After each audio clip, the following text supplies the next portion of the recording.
हम मोक्ष की बात बहुत सुनते हैं धर्म और अध्यात्म की पढ़ाई करते वक्त कि मोक्ष हमारे जीवन का अंतिम लक्ष्य है।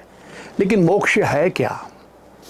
एक तो बात यह बताई जाती है कि मोक्ष का अर्थ होता है जन्म और मृत्यु के चक्कर से बच जाना और उस बचने के कारण सभी दुखों से मुक्त हो जाना। ये बात तो समझ में आ गई, लेकिन क्या इसका मतलब है शरीर छोड़कर आत्मा आसमान में घूमती रहे, शरीर ग्रहण न करे, न पशु का, न पक्षी का, न मनुष्य का? नहीं नहीं, ऐसी बात नहीं है। आसमान भी संसार ही है, प्रेत योनि भी संसार ही है, स्वर्ग भी संसार है, नरक भी संसार है। जितनी सृष्टि ब्रह्मा ने की है सारा संसार है। इसलिए वह मोक्ष नहीं है। स्वर्ग जाना मोक्ष नहीं है, यहाँ तक कि ब्रह्मलोक जाना भी मोक्ष नहीं है। मोक्ष दो प्रकार के होते हैं, एक सगुण मोक्ष, एक निर्गुण मोक्ष। दोनों में पुनर्जन्म से मुक्ति मिल जाती है। निर्गुण मोक्ष क्या होता है?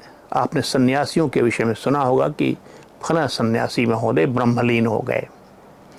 सन्यासी ज़्यादातर निराकार ईश्वर की उपासना करते हैं।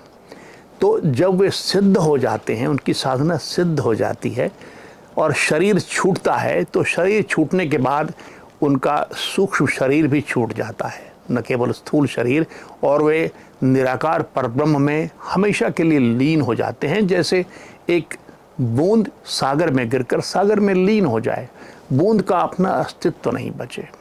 लेकिन जब भक्त की मृत्यु होती है तो ब्रह्मलीन नहीं कहते, वो ब्रह्म में लीन नहीं होता, वो वैकुंठ पहुंच जाता है और वैकुंठ में अपनी अस्मिता, अपनी पहचान बनाए रखते हुए अनंत काल तक जीवित रहता है। और वहाँ पर सुख ही सुख है, काल का प्रवेश नहीं है, दुख वहाँ किसी को स्पर्श नहीं कर सकता, माया के परे है वो भी एक मोक्ष है।